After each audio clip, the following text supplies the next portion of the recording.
Hey, this is Ben. This is the 104th stanza of The Art of Peace.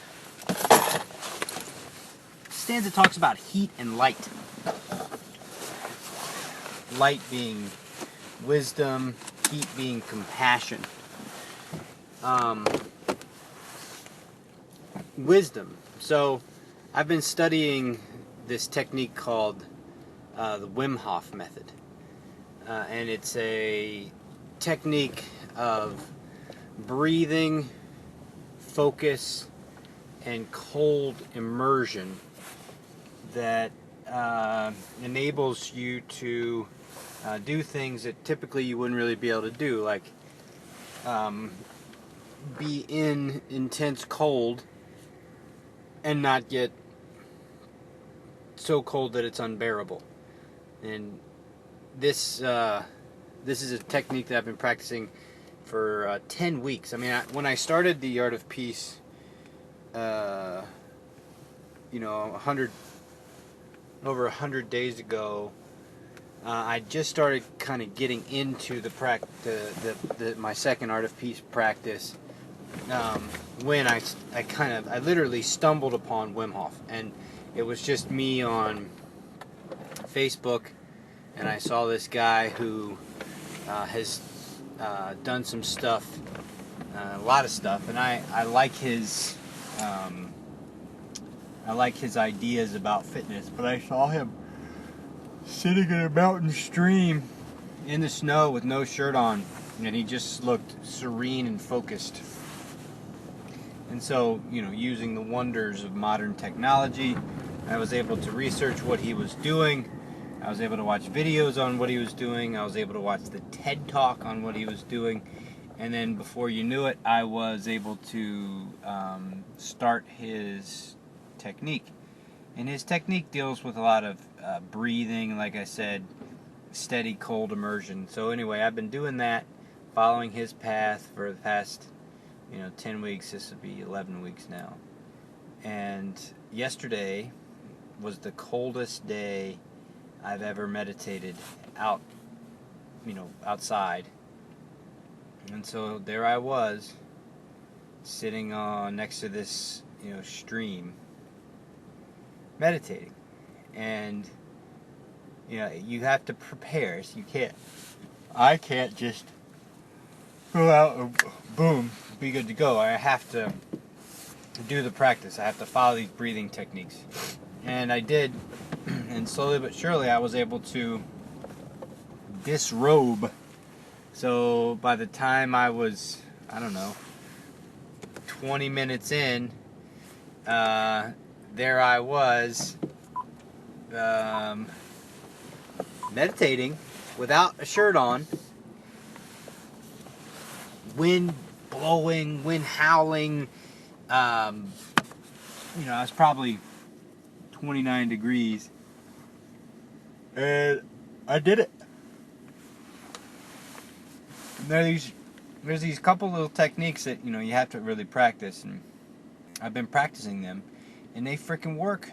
Like, they really work. It really works, and it blew my mind. I mean, it just blew my mind, and it made me so excited and happy and encouraged. And yet again, I have found that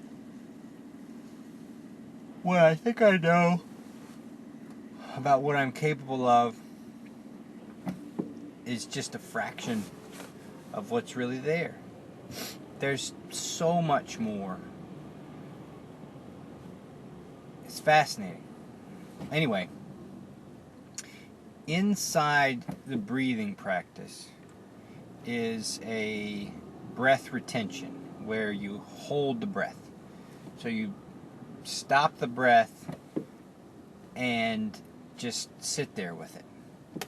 Well, I find this experience presently to be terrifying. I mean, this one part where you stop the breath and you sit there with it, and you do it over and over again.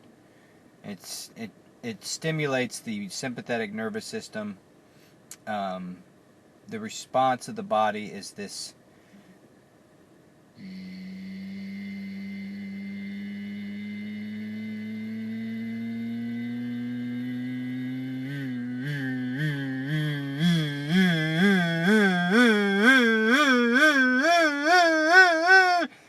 I got to breathe in. That's scary. Like I am constantly interacting with myself during the experience, kind of talking to my internal experience, trying to stay calm with what's going on, because I find it to be pretty scary inside that, what we call the edge. And what's interesting is if I can be friendly with the edge, literally say friendly things like, it's okay, you know, don't be afraid, this is okay, or study your feet, or shift your awareness here, or shift your awareness there. If I can do that, the experience is a little less big. So the is less, it's less, it's not as, it's more, smells that, and it makes sense. I mean, I'm being kind of friendly. If you think about, so when you think about words, right? A word is a idea, but it's real. It has energy. So if I'm using words that have a kind of a sharp or an angry energy, like, oh, here it comes, hold, or suck it up, or, you can do it, come on. If I use words like that with my internal environment, the intensity of the edge increases. If, on the other hand, I'm with my internal environment and I'm being soft, like, it's okay, be soft, the experience is a little bit more manageable. So anyway, all this to say is, inside my own the experience of my own self, there is an awareness of the power of compassion, and an awareness of the immense wisdom, or the immense resource available to me through the interaction with my own internal environment. In a sense, participating or co-creating at the edge of infinity exists inside of me, so that there's no need to reach for anything outside of myself to become more evolved, more full of wisdom and compassion. The practice is within me. The existence of the whole universe is within me. And the notion of separate from, in order to attain happiness, must reach out to acquire this, that, it's not real. It's not the kind of thing that will take me where I'm looking to go. I can, and from the Buddhist perspective, attain knowledge, but if my attainment of knowledge is coming without the attainment of wisdom from my own self, then whatever knowledge I acquire won't have the desired effect of evolving me to become a better version of myself. I simply have acquired a knowledge of objects. But if I don't have wisdom, if I don't have a complete awareness of the infinity that exists within the experience of my own being, then all the knowledge in the world won't be that valuable, because I won't be in tune with my own self. There will be this notion of the world as external to me, and the internal environment will just dominate beyond my own awareness of it. And there's not that much power there. There's not that much, whoop-dee. And so in my own life now, the experience of my interpersonal infinite relationship has made my personal experience with my family that much more accessible to me. And by that I mean I'm able to watch how the behavior of a family member has an effect on my internal experience. I can then watch that internal experience, not let it become corrupted or destroyed by whatever's happening. And because it's not corrupted or destroyed by what is happening, I can have compassion for what's going on in my own self and in the other. So when I'm practicing at the edge of my own practice, so this breathing practice, which is super intense, when I'm practicing at that edge, the more compassionate I am, the softer I am with that edge, the more interactive I can be with the edge. And that's the exact same experience with my family.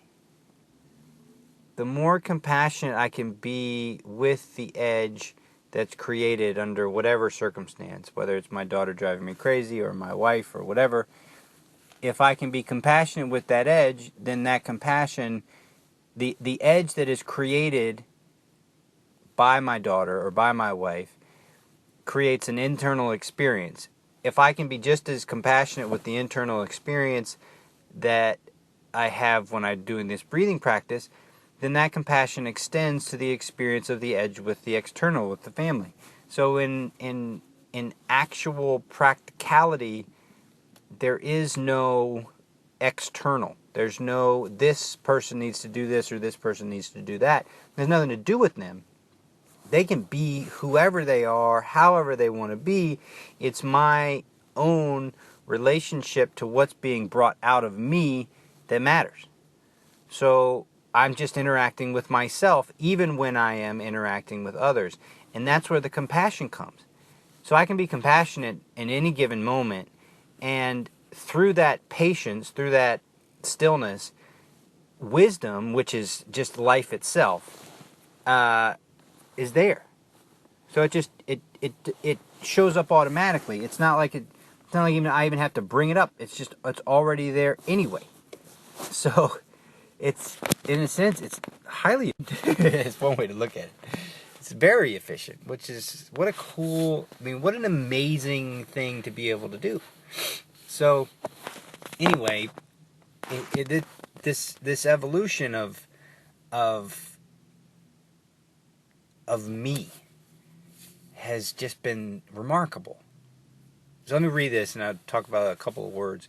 The art of peace is a form of prayer that generates light and heat. Forget about your little self. Detach yourself from objects and you will radiate light and warmth. Light is wisdom, warmth is compassion. That prayer, that internal statement, that quietude, or that talking, that internal narrative, that's what I'm doing all the time. I'm always interacting with that internal narrative. It's essentially infinity showing up. It's infinity showing up inside of any particular moment, any particular interpretation. And so forget about little self. Little self needs other people to do this or do that. This has to happen. It has to happen this way. And the reason it has to happen this way is because there's certain objectives that have to be met. If those objectives aren't met, little self suffers. If those objectives are met, little self is happy. But the reality of it is that, none of that lasts. Now, if you can get beyond that, you will radiate light and warmth. And what that means is you'll radiate wisdom and compassion. And that's kind of, legitimately, that's kind of where I feel like where I am. I'm not Buddha. I'm not constantly compassionate. The experience of my being still includes rage and anger on a regular basis, frustration, things of that nature. But it's nothing like it was. It's nothing like the experience is not dominated like it used to be, and I'm forever grateful for that. That's 104. 10 to go. King out.